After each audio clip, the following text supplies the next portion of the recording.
Welcome to our discussion on rural poverty, a unit under current challenges facing the Indian economy.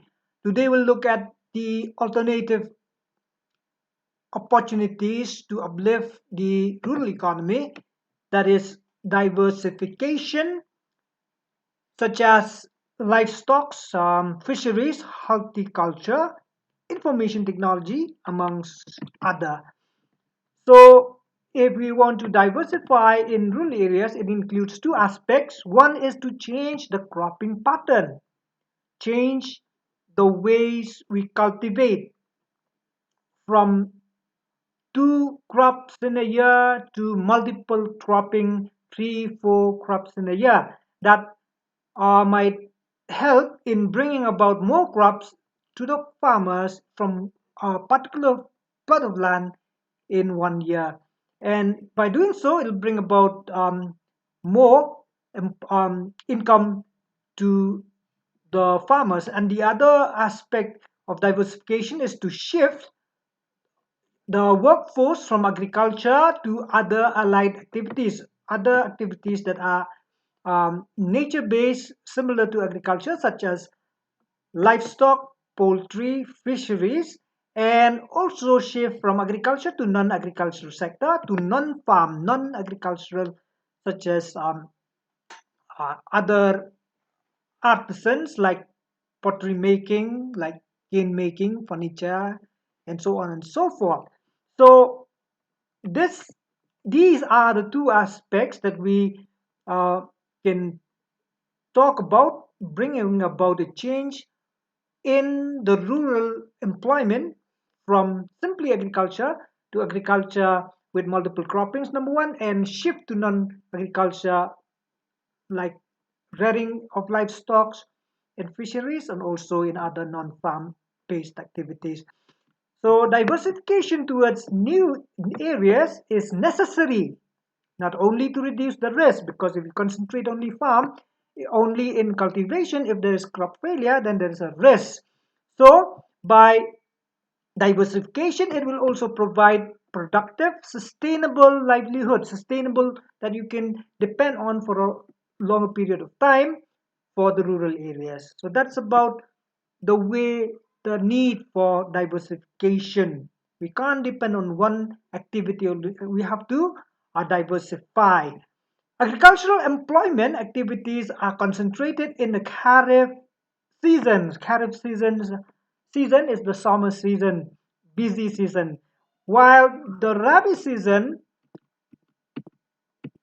in areas where there are inadequate irrigation facilities, like in winter season, it becomes difficult to find gainful employment. So that's a problem in India. It's seasonal in nature. That's why people are unemployed in seasons that are not suitable for farming.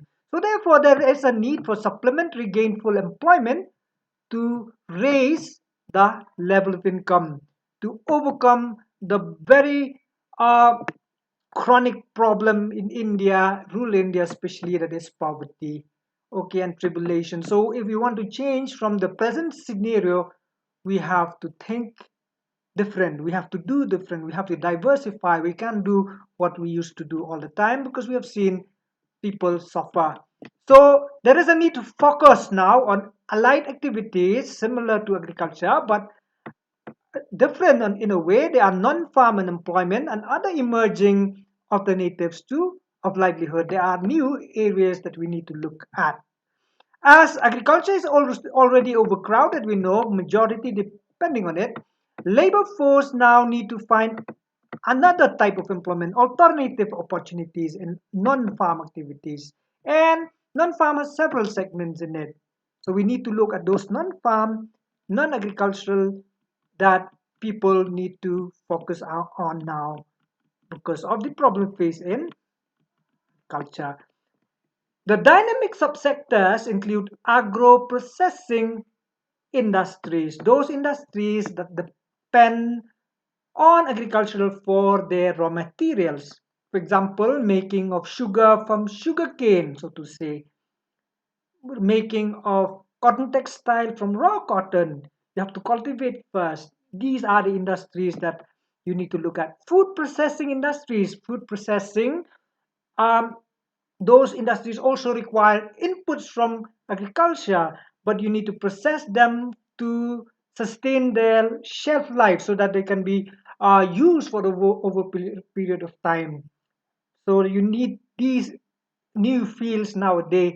Leather industry, tourism, these are the new potential, not it, that people can also look at.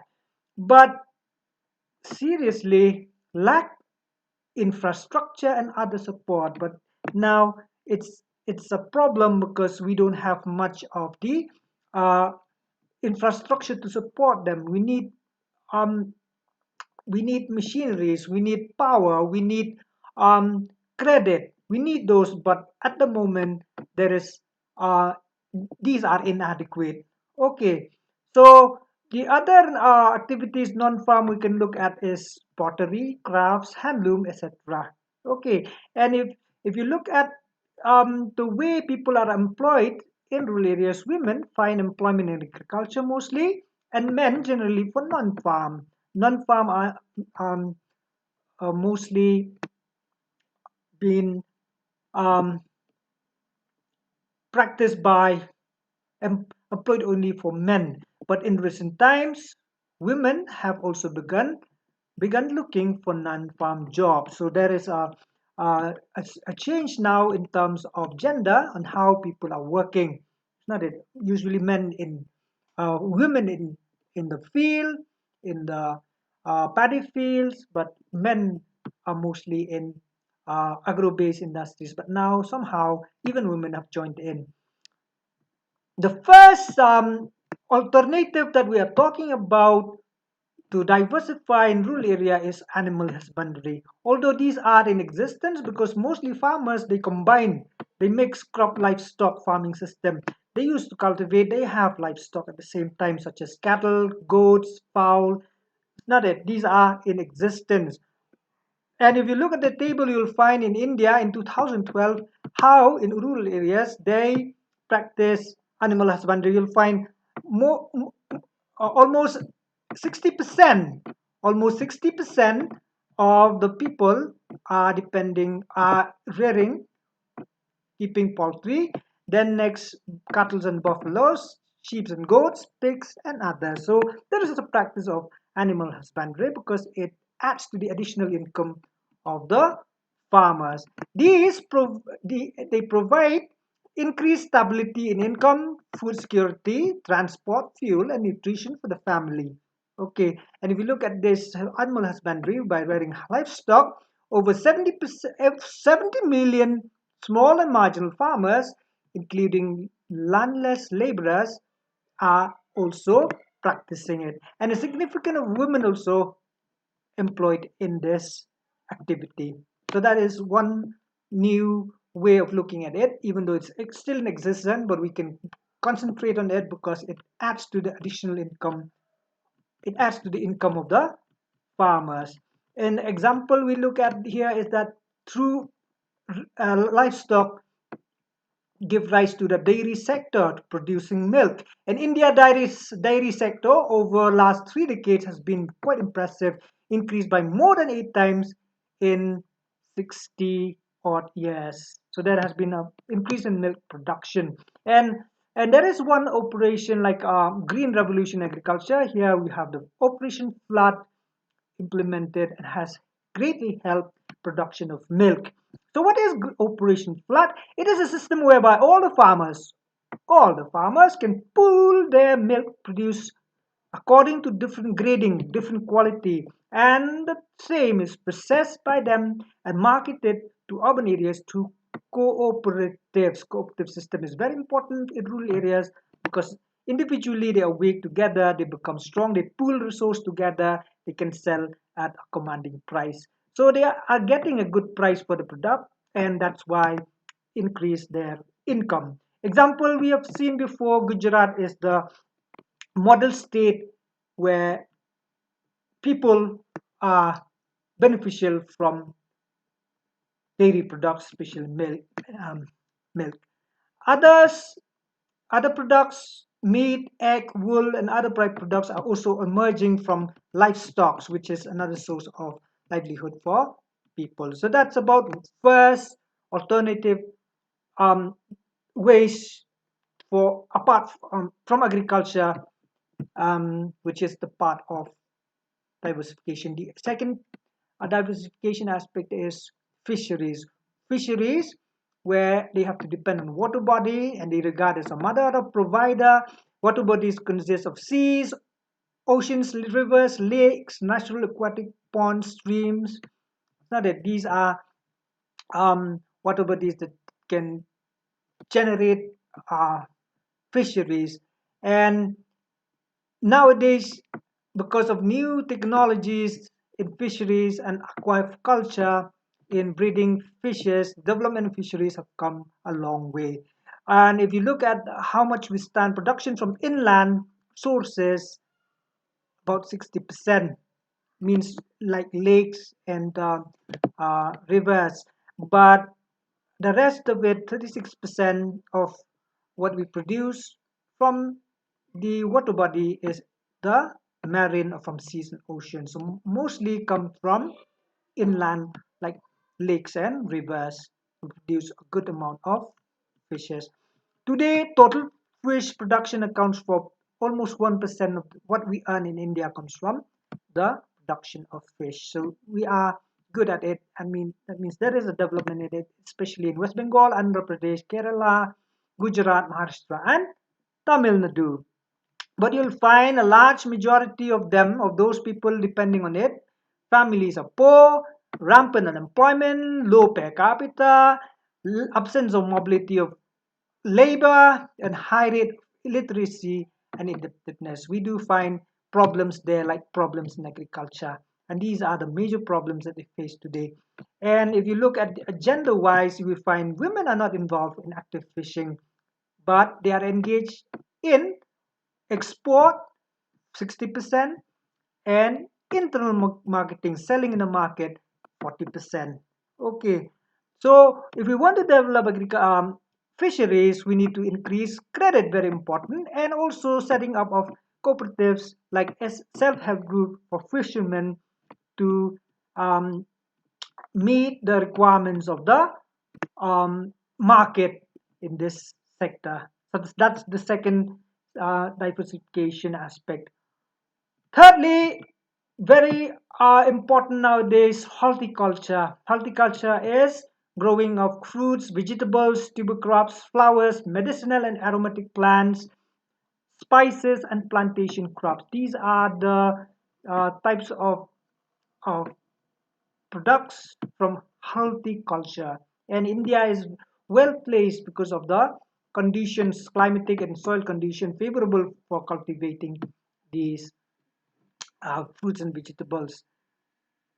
They are vital role in providing food and nutrition. You get food, you get nutrition. They also are scope for employment. And if you look at the importance of horticulture, you'll find one third of the value of agricultural output is horticulture. That means out of 3 rupees, whatever produced by agriculture, 1 rupee comes from the agricultural product and accounts about 6% of the GDP of India. Whatever we earn, 6% from horticulture, less than 1% from fisheries. And India has emerged as the world leader in producing varieties of fruits like mangoes, bananas, coconuts, cashew nuts, number of spices, famous for spices, and second largest producer of fruits and vegetables, next only to China. So we have scope for improvement, and there is also potential for employment. Okay, and if you look at the benefits of horticulture is like it acts as a means to improve livelihood for many poor people, underprivileged classes. Nowadays, flower harvesting, nursery maintenance, hybrid seed production and tissue culture, propagation of fruits and flowers, and food processing are very good employment opportunities for giving remunerative means profitable employment, especially to rural women. So this is very important type of activity that people can diversify. And if we sum up, we can find that our livestock population is very impressive. We do find a majority of farmers mixing livestock with farming, but if you look at the productivity aspect, it's quite low if you compare with other countries in the world. Productivity is the production per unit. That is very important. Production per unit means, uh, if you talk about milk, how many liters of um, milk can be generated from one cow in a day. If you compare that, you will find it's very low in India to other countries in the world. So we need improved technology. We need promotion of good breeds of animals if we want to increase the productivity. We need to improve veterinary care and credit facilities to these farmers. And if we can do that, it would enhance sustainable livelihood option through animal husbandries. This is scope for employment, scope for livelihood. Fisheries has already increased substantially, but the problem is there is overfishing and pollution that we have to control and regulate if we want to get the benefit from fisheries. Welfare programs, we need to be reoriented. We need to focus more to provide long-term gains and subsistence of livelihood. That means the government need to help through welfare schemes to these people so that they can be sustainable for a long term. Horticulture has emerged as a successful, sustainable livelihood option and needs to be encouraged significantly. Those who are depending on agriculture now, they have, like we've seen, remunerative employment option. So what we need is we need to invest more in infrastructure because we need electricity, we need storage system, we need a market and a link from one market to another. We need these processing units, even though small. We need technology improvement. We need dissemination of information and knowledge. Then only what we talk about in terms of these are three fields of um, just we talk about now horticulture, fishery, and livestock. They can be uh, very important scope, very important employment opportunities. What are the other, the last one that we need to look at nowadays because of educated Indian?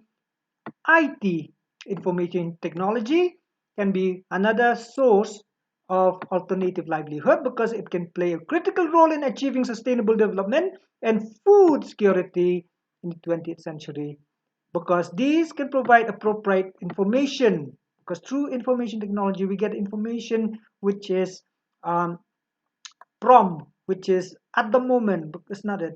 Um, like we say, online. No? Well, we can have software tools so that action can be taken to prevent or reduce likelihood of emergency. You can prevent any emergency. You can detect the natural, the climatic condition, and through IT you can also help disseminate information because information nowadays is very important for farmers, for business houses, especially to bring about emerging technologies, their application so that we can know the price, the weather, the soil condition favorable for which crops. So we need this sector, IT sector, and it can be alternative livelihood for the people. One area people that can see as employment. Okay, so IT can help releasing the creative potential. People have the potential to be creative, and we also have the native knowledge that is embedded in the society, but it lies there. So if you have information technology, you can improve upon that and sharing system, not it, so that it will bring about a change overall. So it can be potential for employment generation, especially in rural areas.